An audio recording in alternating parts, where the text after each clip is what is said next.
Hello friends. Today we are going to discuss the topic that is the process state diagram. First, start with this.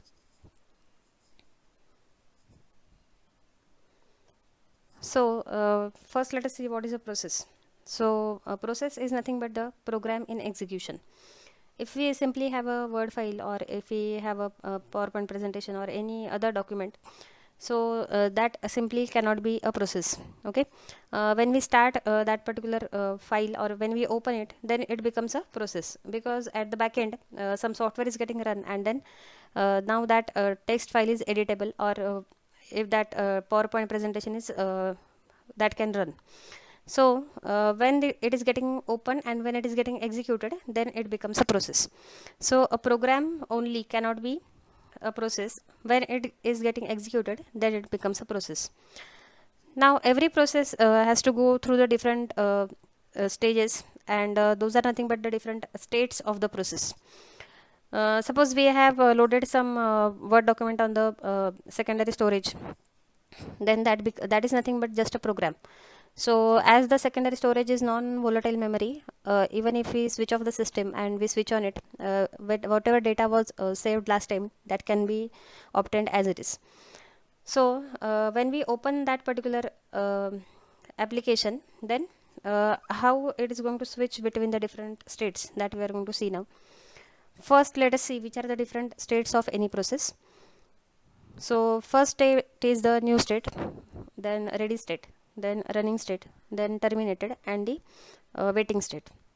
Now every process is going to run through the different stages of the process, and then will be able to complete the task. Now if we consider a simple program which has ready for the execution. So whenever any process is created, that is in the new state, so that is the first state. When it comes in the main memory for the execution, then it is ready for the execution. When it gets the CPU, and CPU is executing the particular process, then the process is in the running state. And if it has completed the execution of the different instructions and it completes the task, then from running state it will go in the terminated state. So this will be a simple flow if I consider a single process, and how the process will come from new state to the ready state, then from ready to the running, and from running to the terminated.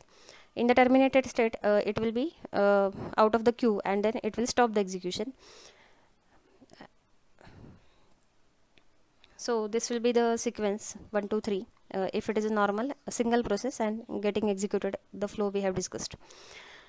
Now suppose there will be different processes which are ready for the execution, which are in the new state. From new state they will be coming into the ready state. So this is also queue, this is also queue.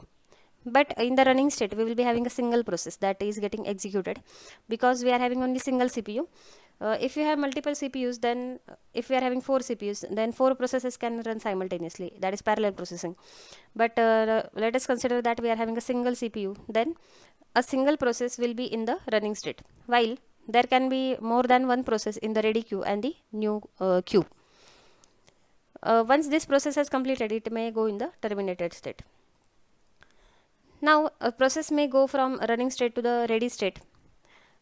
This is because suppose current process is having a lower priority, and if the higher priority task is coming, then what the operating system will do, it will stop the execution of the current process, and then it will start the execution of the next process. In that case, current process will go again in the ready state, and the new process will be executed, and it will be completing the task. So this is one way in which a process may go from running state to the ready state. Another reason is if the time quantum has expired, then it will be going from running state to the ready state. So higher priority processes will be executed first. So in that case, that process will complete the task, then it will terminate itself, and then the which process which was preempted previously, it will be taken for the execution, and then it will complete the task, and then it will be terminated. Now what is this waiting state?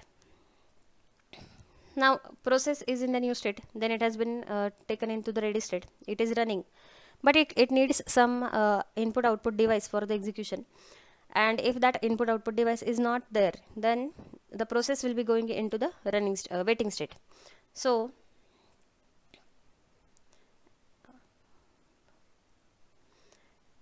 if a process is waiting for some IO device, then it will be going into the waiting state.